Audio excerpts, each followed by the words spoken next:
We're back working on the Civic, and today I've been sorting out all the coilovers. Before, this thing was sat moon high and you could probably go off-roading in it. So I've spent most of the day sorting all the coilovers out.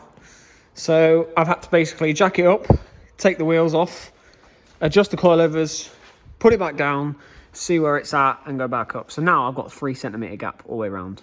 And that's where I'm going to keep it. I don't want it super low and I don't want it too high. But there's a thing you've got to bear in mind with these, the K24, the sumps sit quite low. There's 10 centimetre gap from the floor to the bottom of the sump. So they do sit low.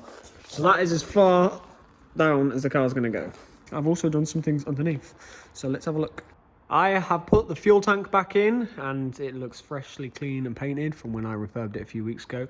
But if you look closely, underneath and around the tank, when it was out, I've cleaned it all off and I've undersealed all underneath the car.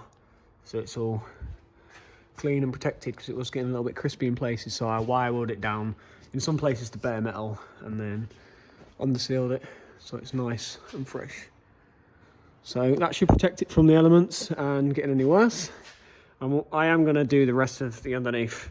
I know it's pretty clean and tidy now. Someone has undersealed this car once upon a time in its life, but it's starting to peel off and flake away like on there. It's hard to tell, but it is flaking off. So I'm going to wire wheel this all down to bare metal pretty much, and then put some more underseal on it to protect it further, because whoever's done it before, it's worked because the underneath is clean.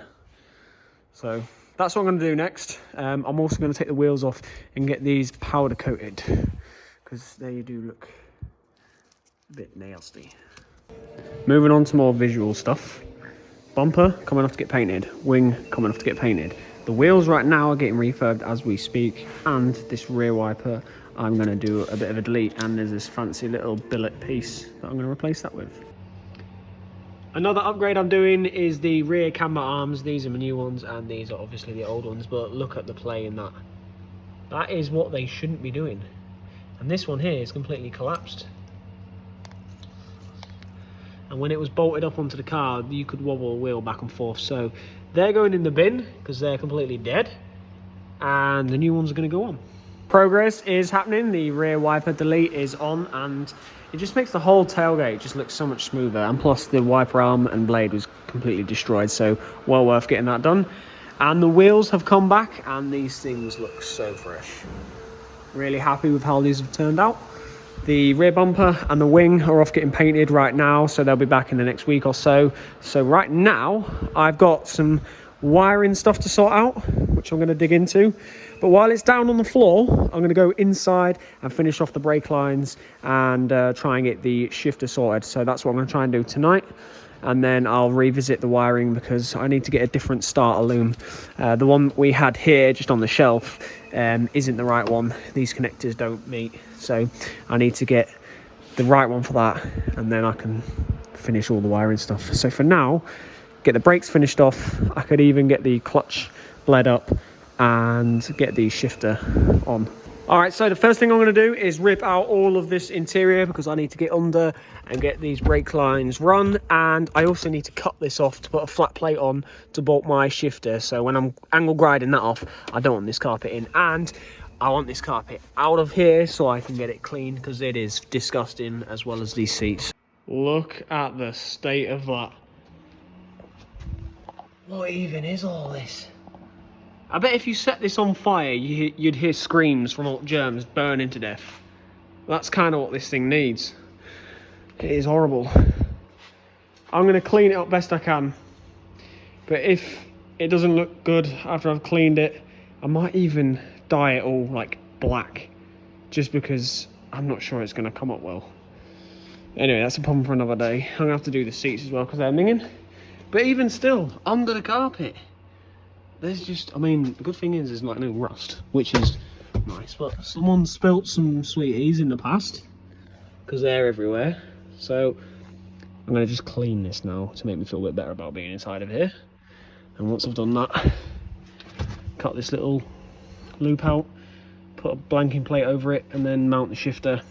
Got the shifter. It is a standard DC5 shifter. It's actually a spare off of Luke's old setup that he had. He's got a different shifter now, but I'm going to be using that because it's cheaper, cheerful, and it'll do the job. So I've marked out these holes where I'm going to be drilling. I was thinking about just like riv knotting them and then just screwing into that, but because it's quite thin, I'm not sure how long that will hold up over time. So what I'm going to do is drill holes and literally nut and bolt it and put washers on the other side. So there's more surface area that it's going to hold on to, and hopefully that will stay stronger for longer, basically. That's why I'm doing it. So I'm going to put that on now and then sort of work out where the cables are going to go. But that's pretty much how I'm going to have it there. I didn't want it too close there because I'd end up punching the stereo every gear change, and I didn't want it too far back. So that's pretty much stock-ish of where it was. It's a little bit further back, but with the longer throw on this, I just wanted it a little bit further back. So gonna get those holes drilled and then put this thing together. The holes are cut, and I've just gone over there with a bit of paint to protect that bare metal. I've made a little alley plate that I'm just gonna put on there just to protect it, and then that can get put on for pretty much the final time and then sort the cables out. The shifter is in, and for the first time I can change gears. It does go through all the gears all right. In fact, I'm lying to you, 5th, 6th, it's just reverse.